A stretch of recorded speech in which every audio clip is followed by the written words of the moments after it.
Well, hello everyone, and thank you for joining us.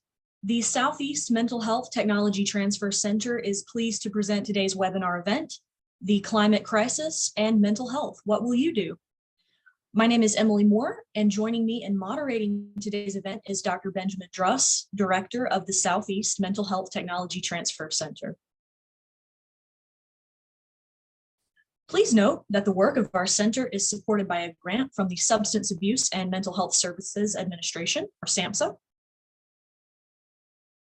And also note that our center and the larger MHTTC network use affirming, respectful, and recovery-oriented language in all activities. A little bit about our center before we get started.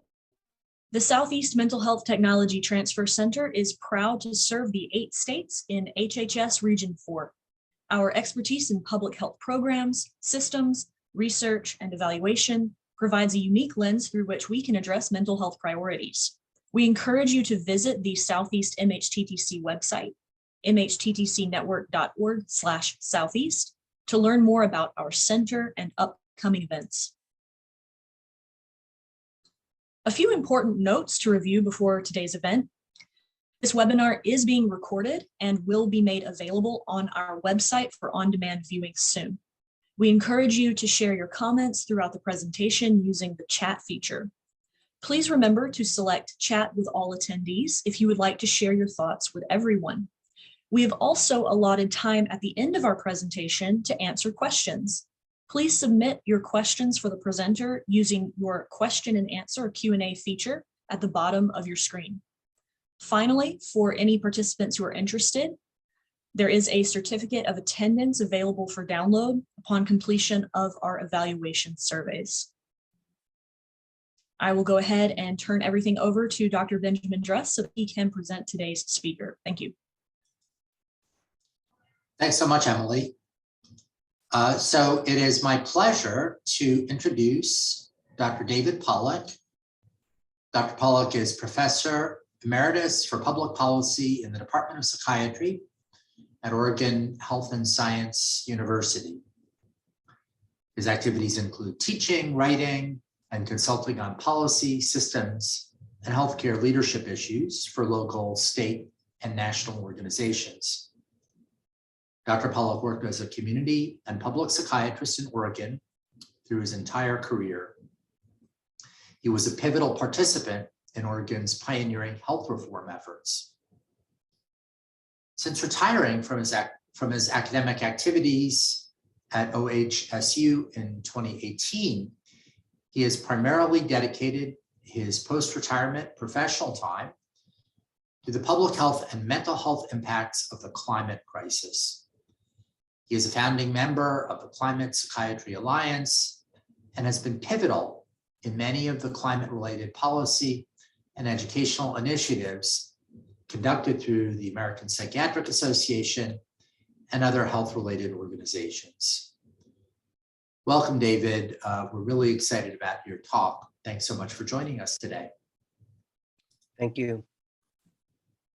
So shall I set up my screen share? Can you see this? I hope. I'll go ahead and start then. So my talk, and I appreciate being invited to do this, by the way. My talk's entitled The Climate Crisis and Mental Health, What Will You Do? And, oops, here we go. I have nothing really to disclose other than my involvement in some of these climate-related activities.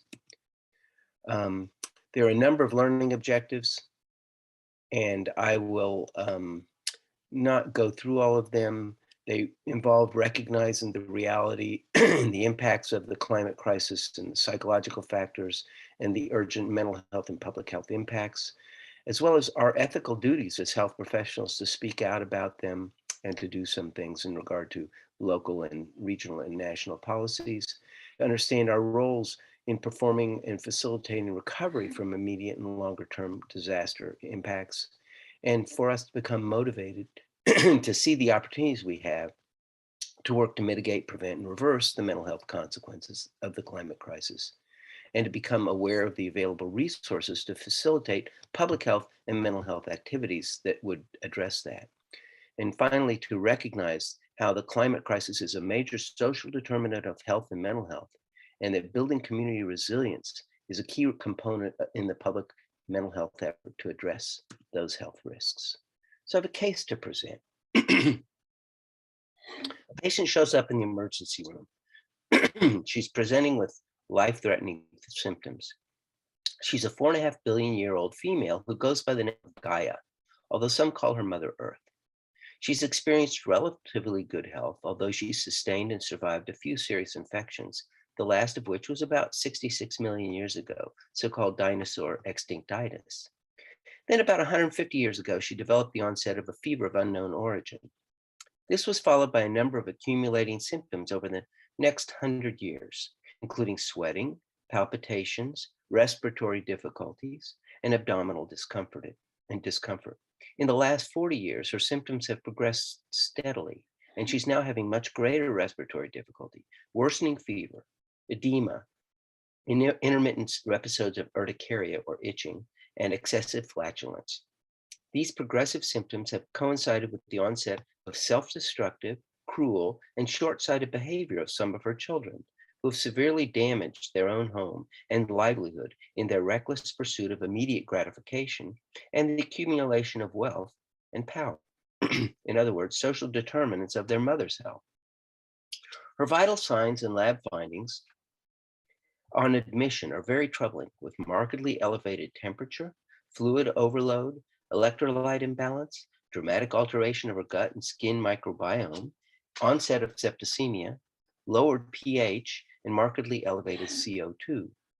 Her mental status examination reveals a mature, pleasant, and loving woman who is quite distressed, with extremely depressed mood, with suicidal ideation alternating with denial of illness, and manic-like symptoms.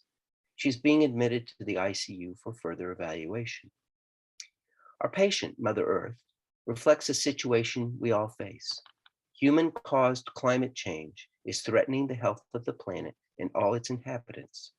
Continued dependence upon fossil fuels and large-scale animal agriculture create increased greenhouse gases that result in global warming. These health threats are urgent and extensive. They aggravate existing medical conditions and create new health problems. The health impacts range from mild and transient to severe, chronic, and life-threatening. So here we have our patient. We as physicians and other health professionals will be in some ways responsible for that patient, as well as mental health professionals, thinking about what those impacts are that I will describe. There's a great resource through the New England Journal of Medicine that I can't provide to you today, but I have a link to it in the slides, and I'll share a PDF of the slides that you can circulate if you wish, that has that link in a later slide. And it is an interactive module that the New England Journal published a couple of years ago, and it's been updating on a regular basis, that allows someone to go through the entire sequence of what causes global warming, what are the health impacts, what are the specific impacts by organ system, what are the public health and health delivery system impacts, and what our responsibilities as health professionals might be. And at each step in the way, there are places where one can hit a link and see a bunch of drop-down research and other pivotal articles that you can dive deeper. But one can go through the whole module in about 45 minutes to an hour. And it's an excellent teaching tool. And we're now using it in our university at Oregon Health and Science University as part of the required curriculum for medical students and some nursing student programs as well. This slide, in effect, gives you a very succinct summary of what some of that module shares, which is that the creation of excess greenhouse gases leads to the climate drivers that you see here at the top of the slide. Increased temperatures, precipitation extremes, extreme weather events, and sea level rise. These are the climate drivers. They lead to then a number of exposure pathways: extreme heat, poor air quality, reduced food and water quality, changes in infectious agents population displacement. And these are affected by the environmental and institutional context and the social and behavioral contexts that are listed on the left and right side of the slide. And depending on how those are addressed and how prevalent those problems are, and I'll talk about social determinants a little later, this will increase or decrease the degree of vulnerability that people will have and the degree of negative outcomes that they will have in terms of their health. And it then leads to these various kinds of health outcomes, the most notable of which are heat-related illness, cardiopulmonary illness, mostly due to pollution, food and water and vector-borne disease, and mainly infectious problems, as well as things that affect food quality and water quality, and finally the mental health consequences. Here's another slide that emphasizes the fact that things are intersectional and interdependent. So we have a number of physical health problems, we have mental health problems, we have community health problems, and these are all co-linked. And the individual social and physical issues that mediate these can increase or decrease the amount of vulnerability or resilience that individuals and communities may have in addressing or experiencing these kinds of problems. Now I want to address and hone in a little more on the mental health impacts. As it says here, the extreme acute and prolonged climatic events that we're experiencing can create and facilitate a lot of different mental health impacts. And this relates to the timing of the event and the longevity of its impact. So we have some events that are direct and have immediate impact, such as heat waves, some that are indirect in the short term, but may have longer impacts, floods, tornadoes, and hurricanes, and some that are indirect in the long term, such as sea level rise, drought, deforestation, mass migration, and so forth. Although individual prevention and treatment is important, and many people wonder whether a talk like this will address, what do I do with my individual patients? And we will talk about that some. The real bottom line is that, and the takeaway message for this talk is that system change is really the greatest need we have. So the direct mental health effects I will talk about in the next few slides. These are heat-related impacts, air pollution, and anxiety, exposure to neurotoxicants, anxiety, mood, and trauma syndromes, and some attention to the specific and important impacts on children and youth. So what are the heat-related impacts? We know that there's a fair amount of data now that shows that heat increases can lead to increased aggression or violence, increased interpersonal or one-on-one violence or group violence, increased risks of suicide during heat waves. There's good data from all over the world, including a brilliant study by a health economist from Stanford that says that in the US and Mexico, data shows that the degree of increase in suicide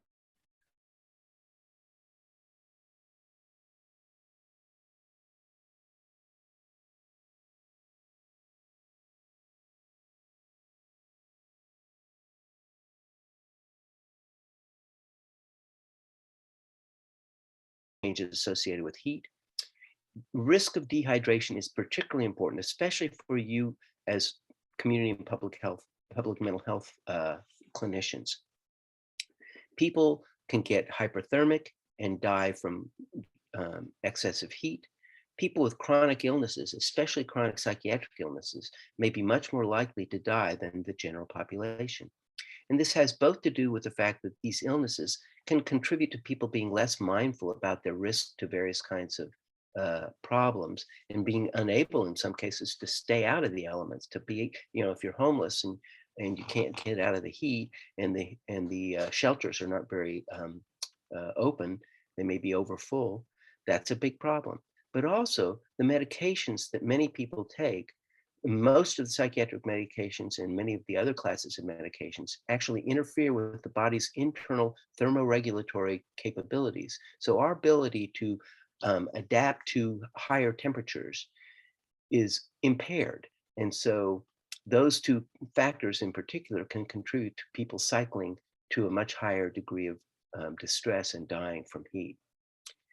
What we should do is to advise patients about the limiting their exposure and increasing their hydration, drinking plenty of fluids.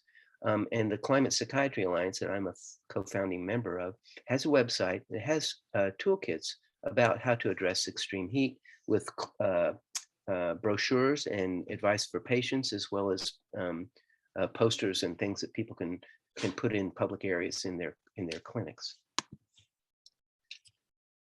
Next is neurotoxicants. These are particulate matter, mercury, and other elements that are in primarily air pollution, and it can lead to developmental disabilities in infants and children and cognitive impairment in those children, as well as dementia in adults. Dementia that might occur earlier than expected.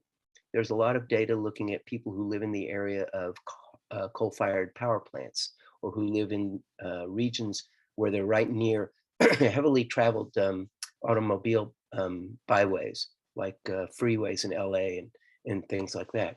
Excuse me. And have shown that those the presence of those pollutants can get into the lungs. The ultrafine particles can get into the lungs and travel into the brain, either by blood or along the nerve cells, and lead to these kinds of cognitive impairments. A lot of neurotoxicants that are derived from fossil fuel and other sources of pollution are also present in soil and water, all of which can contribute to various neuropsychiatric conditions. Increased infectious disease outbreaks in broader areas, and heat can actually contribute to the expanded region that certain vectors like mosquitoes or ticks for Lyme disease will be seen in, can also contribute to cognitive impairment and movement disorders. By the way, the COVID outbreak that we've been experiencing for the last 2 years does have some connection to the climate crisis, but I'm not going to go into details about that. Climate-sensitive water-related illnesses can lead to neurological impacts. Vibrio is one particular infectious disease agent that is contributing to that, and it's been increasing due to increased heat and the increased temperatures in the oceans and other bodies of water.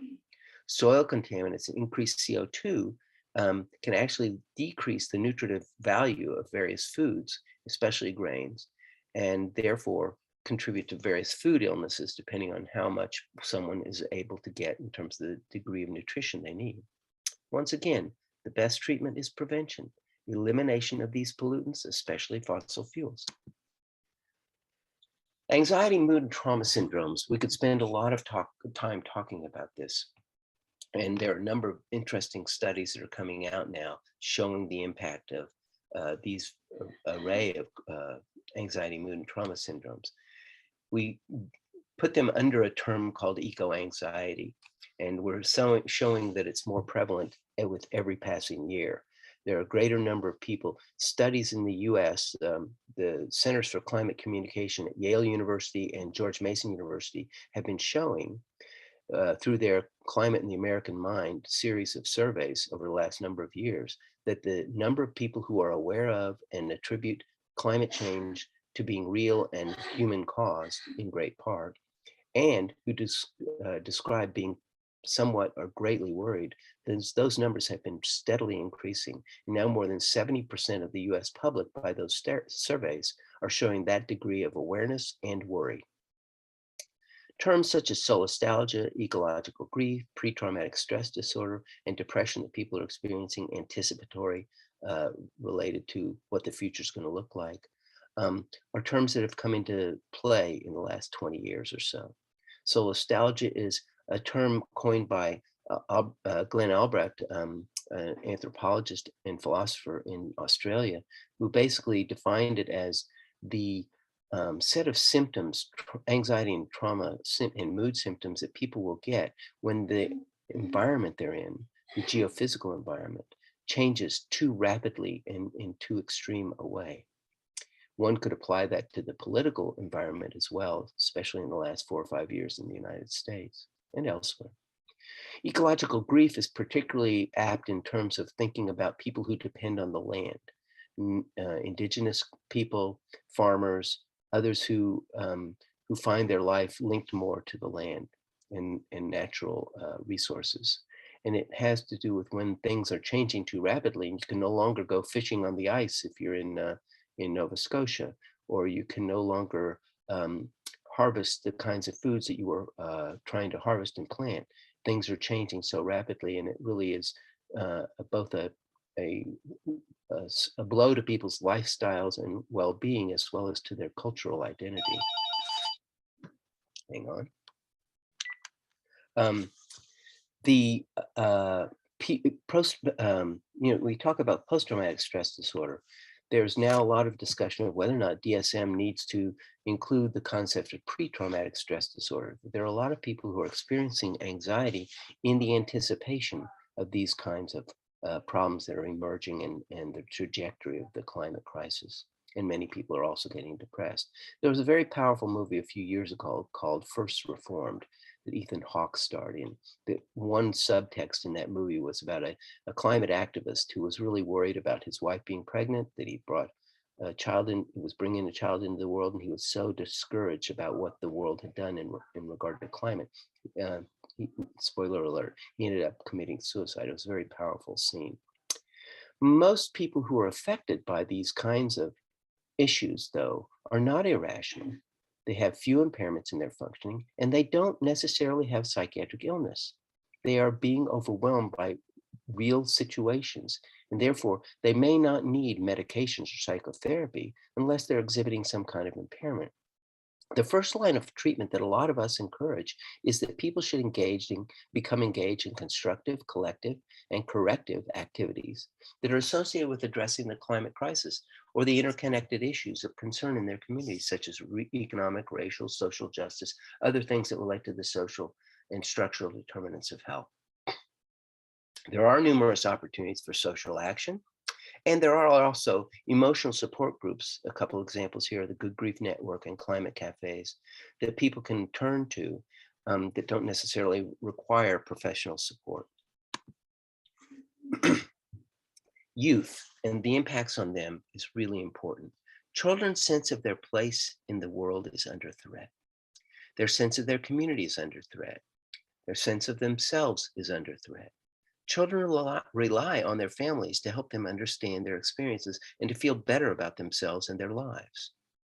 Various conditions are created or exacerbated, including PTSD, depression, anxiety, phobias, sleep disorders, attachment disorders, and substance abuse, as well as the cognitive impacts of exposure to air pollution and other neurotoxicants. These, in turn, can lead to problems with emotional regulation, cognition, learning, behavior, language development, and academic performance. Together, these problems can create predispositions to adverse adult mental health outcomes. Children also exhibit high levels of concern over climate change itself. Meaning-focused therapy and coping can promote well-being and environmental engagement. Both direct and indirect climate change impacts affect children's psychological well-being. Children in the developing world, in particular, will suffer the worst impacts. Mental health professionals have important roles in helping to mitigate climate change and to research and implement approaches that help children cope with its impacts. In particular, educating adults about how to talk to children about these issues is really important.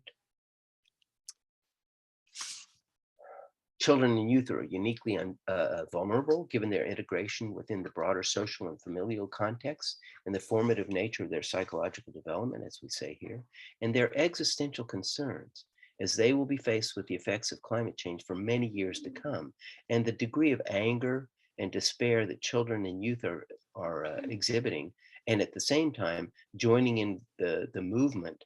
Groups like the Sunrise Foundation or Sunrise Movement and others are youth focused, are really moving a lot of us in a positive direction. So ecological anxiety and strong emotions that are linked to the anticipation of future losses will likely increase in prevalence and could impact children and youth who are currently growing up with doom and gloom narratives. There's a lot of concern about people deciding, I'm not going to have children. It is crazy to do that. So those are that's a quick overview of some of them in the direct mental health impacts. The indirect impacts fall into the categories that are listed here. The ones that are in red transformational resilience, duty to warn, and duty to train, I'll speak about a little. I'm not going to talk about the other ones, but if people want to raise questions about them in the Q&A period, I can talk about that some. Here's a slide that shows something related to social determinants of vulnerability. The degree of exposure, the degree of sensitivity, and the adaptive capacity that individuals and communities have will lead to the degree of vulnerability or resilience they may have that will mediate the degree of health impacts that they will experience. This is a slide I stole from the National Academy of Medicine that shows that a number of particularly important social issues, climate change, structural racism, and environmental justice, are linked to a number of adverse health effects. This slide is one I stole from colleagues of mine, Ruth Shim and Michael Compton, who wrote a wonderful book called The Social Determinants of Mental Health. The second edition, I think, has come out. And this is a slide that they modified over the years, which I call the architecture of risk. And it says, basically, there are a number of factors that we need to be paying attention to that are mediated by public policies and social norms here in the bottom of the slide.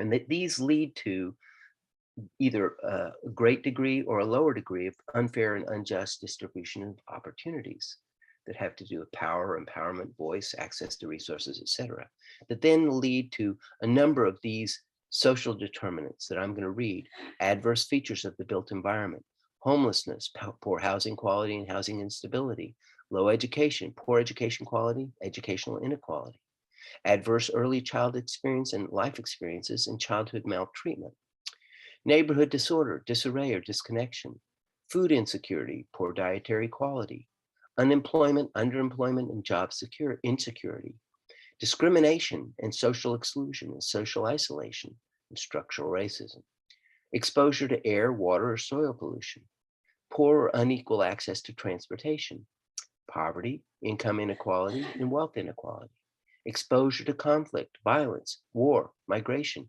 community and domestic violence included, exposure to the impacts of global climate change, poor or unequal access to insurance or healthcare, area level poverty, concentrated neighborhood poverty, and finally, interaction and involvement with the criminal justice system. Now, I'm willing to bet that most of you recognize many of these features as things that affect many of your clients.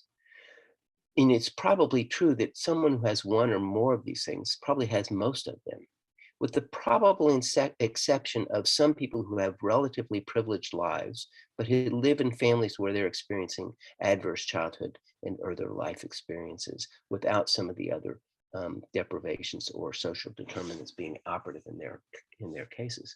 And then the combination of these things can lead to the reduced options and poor choices that people have and poor decisions they may make, risk factors that are both related to behavior and health of general nature, physiological stress responses, and psychological stress that then would lead to these adverse health and mental health outcomes.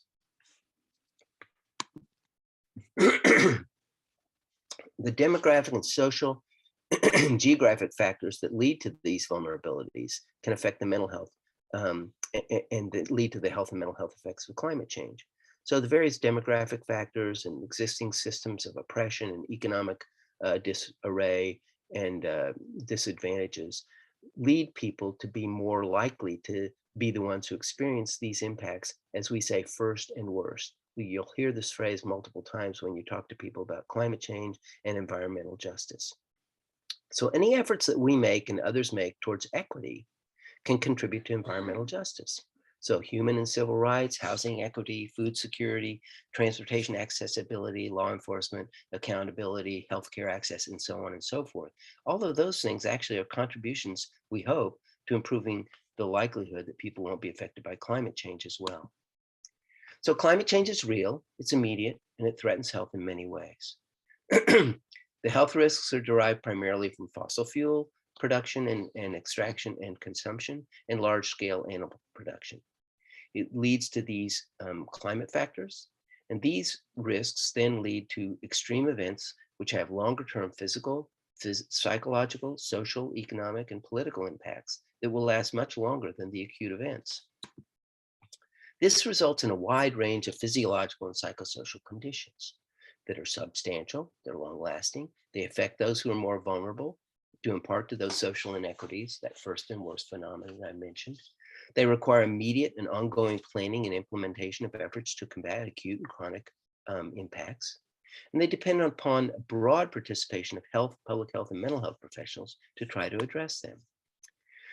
So another factor has come into play in terms of social factors, social determinants of health, and that's hopelessness. These climate impacts are worsened when the climate denial and disavowal that many people manifest drives these social norms and public policies. We've struggled during the Trump years to see that there was an active policy to minimize the emphasis on the environment and to get us out of the Paris Accords, for example. So the biopsychological and psychosocial spiritual impacts are interdependent and they're mutually reinforcing, so they can increase the degree of suffering and disability that people experience. Recurrent and more frequent and compounded and cumulative harms, when we're seeing hurricanes repeated, or we see wildfires in the West happening over and over again, or various kinds of extreme weather events, floods and heat waves and so forth, people get worn down by this, and it leads to hopelessness and amotivation. But this is antithetical to collective and corrective actions at the individual or community levels to mitigate, reverse, or prevent further impacts of the climate crisis. In walks this concept of transformational resilience. It was coined by a colleague of mine named Bob Doppelt, who's done a lot of work on this, and I've collaborated with him on some of his policy processes, including work to introduce legislation in Congress to try to promote this issue, which I will try to describe for you. Even though it's essential that we have high priority responses to the climate crisis, including the rapid reduction in carbon emissions and getting the carbon out of this atmosphere that's already there, and preparing the human-built infrastructures and natural resources to withstand and adapt to the climate impacts that we're seeing that will be increasing over the years, it is equally important, but generally it's not acknowledged, and it's definitely not addressed very effectively, that we have an urgent need to actively and proactively build the capacity of individuals, families, and organizations psychosocially and entire communities to cope with these adverse events without harming themselves or other people or the natural environment. These adaptive efforts that are called transformational resilience can also be catalysts to increase social, psychological, and ecological well-being. Traditional disaster recovery methods are generally insufficient because these disasters are happening more frequently, and the most harmful impacts of them are due to persistent, overwhelming, toxic stresses, not just the acute disasters themselves. Even if we make essential changes soon enough to reverse the environmental impacts of the climate crisis, the psychological and psychosocial spiritual impacts and cultural impacts will continue and will be the slowest to recover. So comprehensive preventive transformational resilience initiatives must be rapidly launched at the community level worldwide, not only in areas directly affected by extreme acute events. These little spots we've seen around the country are not the only places we need to be thinking about intervening to address climate change. So, stealing a term from psychoanalytic literature, the good enough mother, I think we can create and sustain a good enough Mother Earth, the Mother Earth that we saw in the beginning of this presentation in the case, and who will visit us at the end of this presentation. So transformational resilience initiatives must prevent this maladaptive type of response by empowering most, if not all, the adults and youth with the knowledge and the skills and the attitudes that they need to think and act in healthy ways, even when they're confronted with unhealthy situations, to use these adversities as transformational catalysts to find meaning, direction, and hope in life, and to remain actively involved in constructive, pro-social, and climate-related solution initiatives. There are two particular goals that are associated with transformational resilience and skill sets that need to be shared with people and conveyed. Presencing skills, which is understanding the neurobiology of trauma and toxic stress and body and mind regulation, and purposing skills that help people turn towards adversities rather than attempting to deny or ignore them, and to develop what we call post-traumatic growth resilience skills. This requires the broad participation from a number of areas of expertise, not just health and mental health and substance use and public health and psychological and trauma and resilience building groups, but environmental and social justice activists, education experts, and faith communities. When we talk about approaching patients, an acronym that I've developed is that we should take aim. We can talk to patients individually, or we can talk to them collectively in various ways through the ways we communicate in our clinics, in public spaces. But the best thing to do is to ask them about what they know and what the questions or concerns they have about both the social and structural determinants that they have, but also about climate and whether they're being impacted by it. Some people may be reluctant to share their fears until they're asked. And then to inform them, to educate them both individually and collectively about the risks that may be exposed to, and to motivate them to become active in ways that they can take responsibility for managing their own lives, and to join with others and to feel less alone in doing so. I'm going to shift to duty to warn.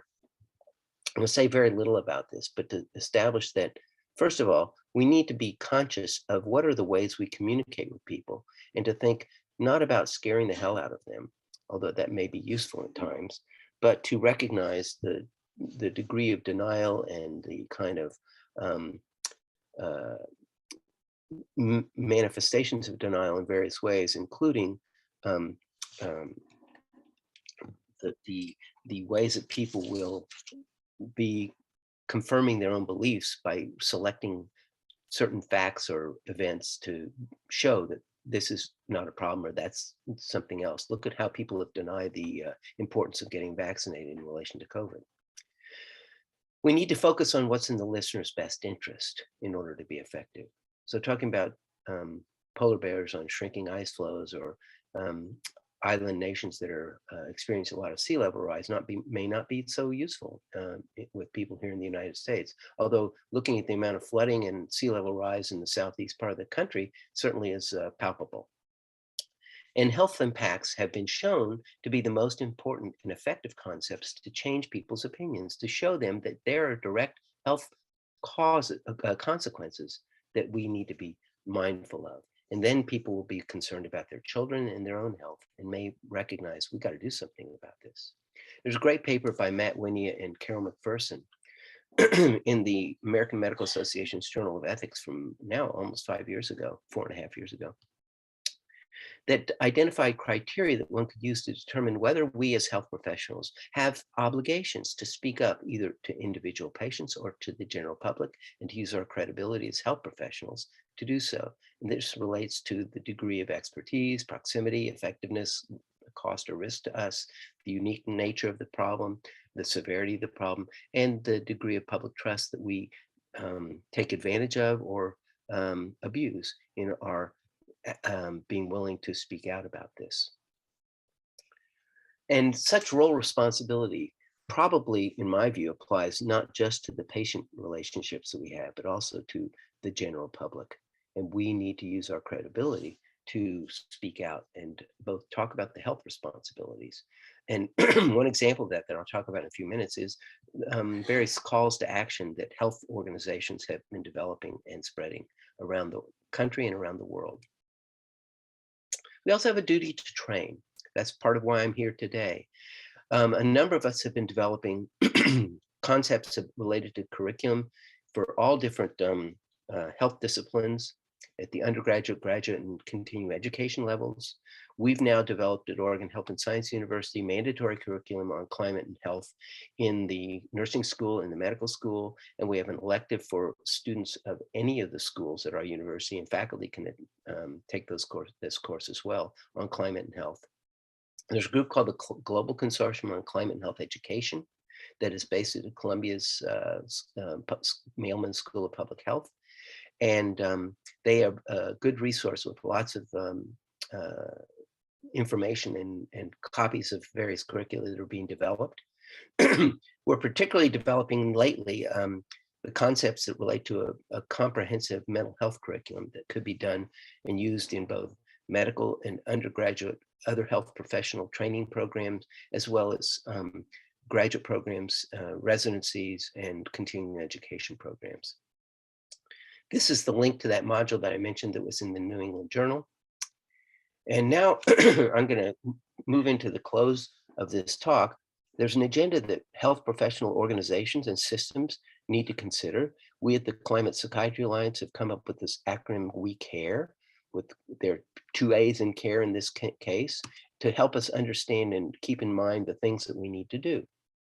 So the first letter is C, the clinical. We need to understand, prevent, and treat the health and the mental health impacts, to participate in social cohesion, and facilitate community resilience and other public health initiatives. The first A is administrative. We at health organizations, large health systems, academic health centers, health clinics need to reduce the carbon utilization that we have. The health system itself accounts for 10% of the overall carbon utilization in the United States, and that is unacceptable. So small practices, clinics, and hospitals and research facilities need to figure out ways to reduce that carbon utilization. There are terrific groups like Healthcare Without Harm, Practice Green Health, and so forth that are providing consultations to these various health organizations to do that. We also need to participate in the preparation and the response for acute disasters. The second A is advocacy. We need to, as mental health professionals, use our skills to help people disabuse their denial and disavowal of the reality of climate change. We need to move to disinvest from fossil fuels. Academic health centers, large medical societies, and other health advocacy groups may have investment portfolios. Many of them are moving now to disinvest in fossil fuels. This is not just a moral and cultural and a political move that we need to make. It's actually a public health move. By keeping the fossil fuels in the ground, we will help to stop the advance of climate change. We also need to develop and disseminate climate and health impact statements and calls to actions, an example of which I'll share at the end of the talk, and use our credibility and expertise to advise policy leaders. Research is clear that we need to promote projects to address the key questions that relate to climate and mental health, to understand the individual impacts, and to look at what are the system interventions and the various clinical approaches at the individual and the public health level that we can develop and implement throughout our systems.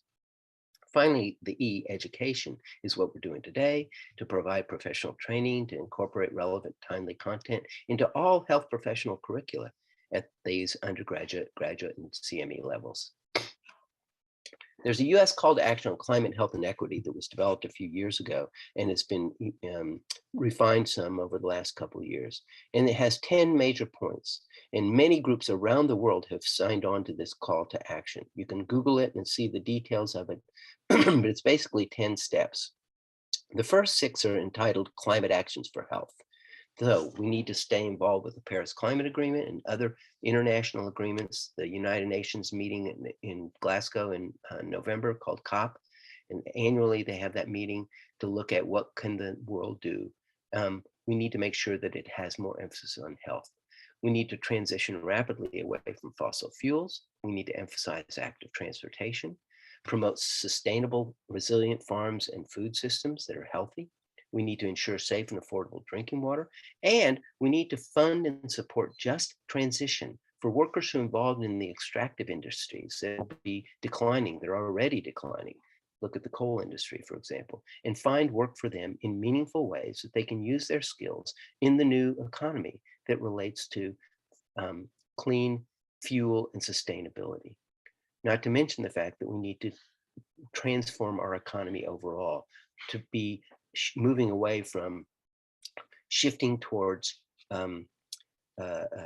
shifting away from predicated growth as part of our economic goal to sustainability and regenerative agriculture and regenerative economic policies.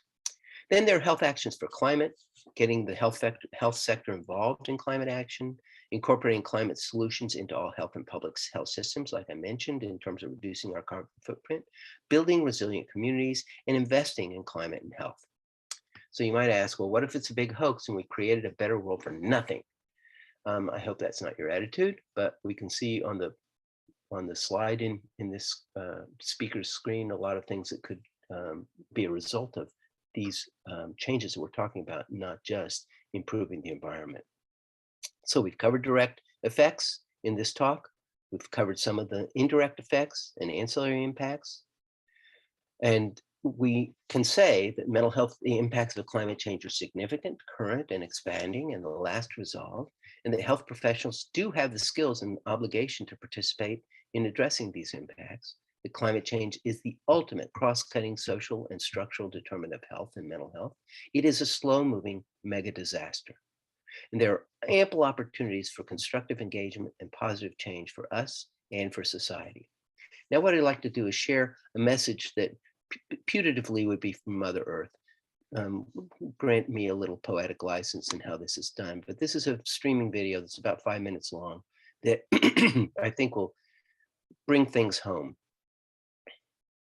Then we'll conclude and have questions and answers. So wait for a moment for this to come up.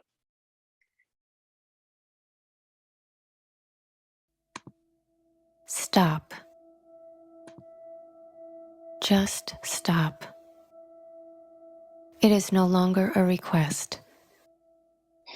It is a mandate. We will help you. We will bring the supersonic high-speed merry-go-round to a halt.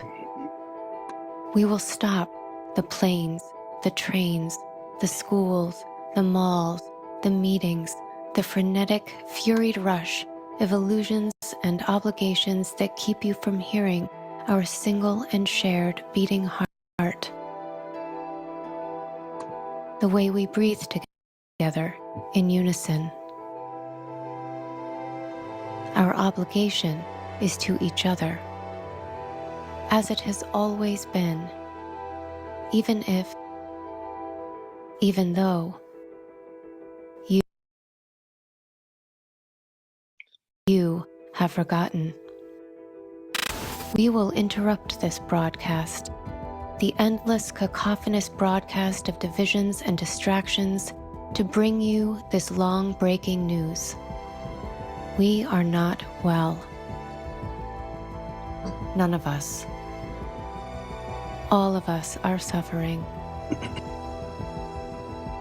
Last year, the firestorms that scorched the lungs of the earth did not give you pause, nor the typhoons in Africa, China, Japan, nor the fevered climates in Japan and India.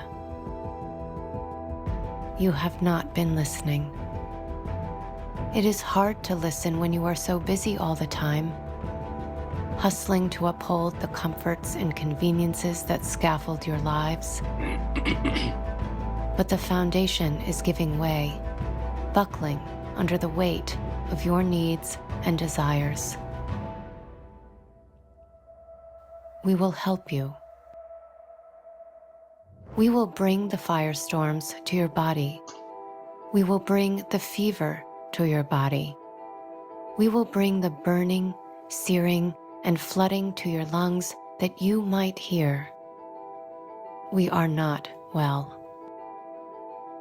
Despite what you might think or feel, we are not the enemy. We are messenger. We are ally. We are a balancing force. We are asking you to stop, to be still, to listen, to move beyond your individual concerns and consider the concerns of all, to be with your ignorance, to find your humility, to relinquish your thinking minds and travel deep into the mind of the heart, to look up into the sky, streaked with fewer planes, and see it, to notice its condition, clear smoky, smoggy, rainy? How much do you need it to be healthy so that you may also be healthy? To look at a tree and see it, to notice its condition. How does its health contribute to the health of the sky, to the air you need to be healthy? To visit a river and see it, to notice its condition. Clear, clean, murky, polluted? How much do you need it to be healthy so that you may also be healthy? How does its health contribute to the health of the tree, who contributes to the health of the sky, so that you may also be healthy? Many are afraid now. Do not demonize your fear, and also do not let it rule you. Instead, let it speak to you. In your stillness, listen for its wisdom. What might it be telling you about what is at work, at issue, at risk, beyond the threats of personal inconvenience and illness? Stop. Notice if you are resisting. Notice what you are resisting. Ask why. Ask us what we might teach you about illness and healing, about what might be required so that all may be well. We will help you if you listen.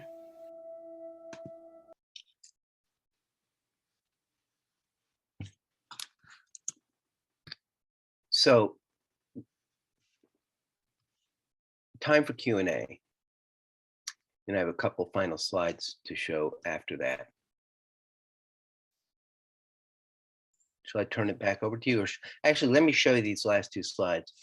What's applied to nuclear weapons now applies to climate change. And a favorite quote of mine is from Albert Einstein, that the splitting of the atom, and now I would say the over-extraction and consumption of fossil fuels with excessive release of greenhouse gases, has changed everything save our mode of thinking.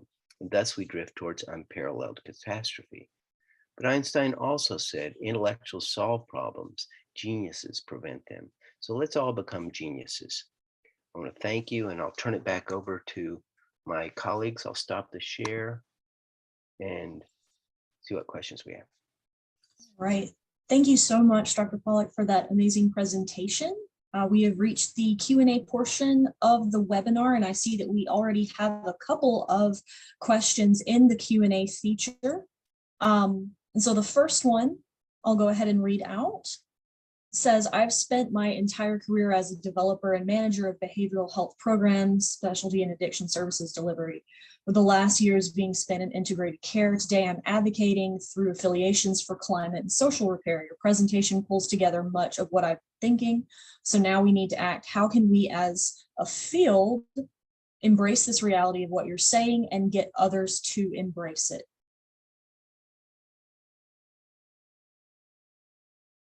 Let me unmute here. That's a great question. This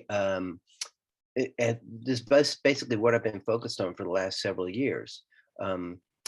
The Climate Psychiatry Alliance, which came together about 2016, 2017, has been primarily focused on how do we spread the word? How do we motivate our own professional organizations, in particular the American Psychiatric Association, and to a certain extent as well, the American Association for Community Psychiatry that I'm on the board of.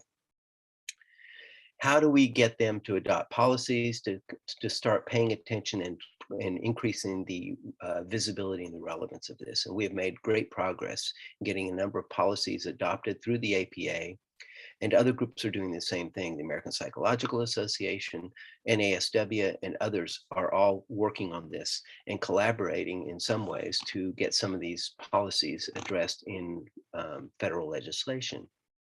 So working on disinvesting from fossil fuels, working on developing curricula for health professionals in various disciplines, working on reducing the carbon footprint of the health systems in which we work. Those are some of the key things we need to do, and to be persistent and to kind of make a nuisance of yourself in doing so, I think. So that's the best I can come up with in a brief answer. All right, we have an additional question from that same poster. I would like to share this presentation with Elders Climate Action, nationwide advocacy organization that I volunteer with, or better yet, I would like Dr. Pollock to speak at one of our webinars. Dr. Pollock, I don't know if you wanted to share any contact information with our participants today, or have us post it when we post the slides later. Sure, I can. I'll make the. I'll send you the PDF of the slides. It's a master slide list, which is much more than just the slides I shared today, for which I do these talks. It's possible I could do, or want someone else from our group. We have a number of people in the Climate Psychiatry Alliance who can do various things, public speaking wise, not just myself. And I should hasten to mention, there's a terrific children's book that was developed. I don't know if you can see this, by colleagues of mine, called Coco's Fire. So it's a book for preschool and early grade school kids. And there's another book that's come out more recently about climate change for older children. But this one really is good, and it's a good guide for parents on how to talk to children in regard to their issues. But I'm sorry to digress with that, but yes, there are a number of people. The Climate Psychiatry Alliance is a good place to start in terms of asking people for potential speakers. All right, I'm going to address this question that I see in the Q&A, and also one that I've seen in the chat, and that is, will the webinar be available after the presentation? If so, how can it be located? A recording of the webinar, as well as the PDF of the slides, is going to be available on the Southeast MHTTC website, and that will be posted in just a few days. So if you want to visit our website, the products page in just a few days, you'll be able to find a recording of today's presentation as well as the accompanying slides. Another question that we have in the Q&A, and this is probably going to have to be our last question of the day: how would you integrate the eco perspective with the creative arts as a method to bring awareness? Well, that's already happening. But there are songs that are coming out. There's a great song by this 11-year-old drummer and Tom Morella's son, called "The Children Will Rise," which, if you Google "The Children Will Rise," or I forget the girl, Nandi Bushell is her name, Bushell. It's a terrific song. I've written a song that's a redo of an old anti-war song called "Last Night I Had the Strangest Dream." And it starts with, "Last night I had last night I had a wondrous dream. A dream that seemed very sound. I dreamed the world had all agreed to keep carbon in the ground." And it goes on from there. The movie that just came out, "Don't Look Up," is a very important film to see. It's very depressing, but it can be very powerful in getting people to think about what we're facing. Music, literature, there's two books, science fiction books, that have come out in the last few years. One's called "The Ministry for the Future" by Kim Stanley Robinson, and another one that just came out called "Terminal Shock" by Neil Stevenson, address the future in relation to climate and how and whether the world can get its act together to solve these problems. So there's just some examples. I'm sure that we're out of time, but I'd be glad to answer more questions offline if people wish. And don't let me forget to send you the set of slides. All right, thank you so much for this amazing presentation. That is all the time that we have for question and answer. So I'd like to thank you once again for such a wonderful webinar. We're going to move on to the evaluation portion of today's event. We value your feedback and invite everyone who participated to evaluate the event today.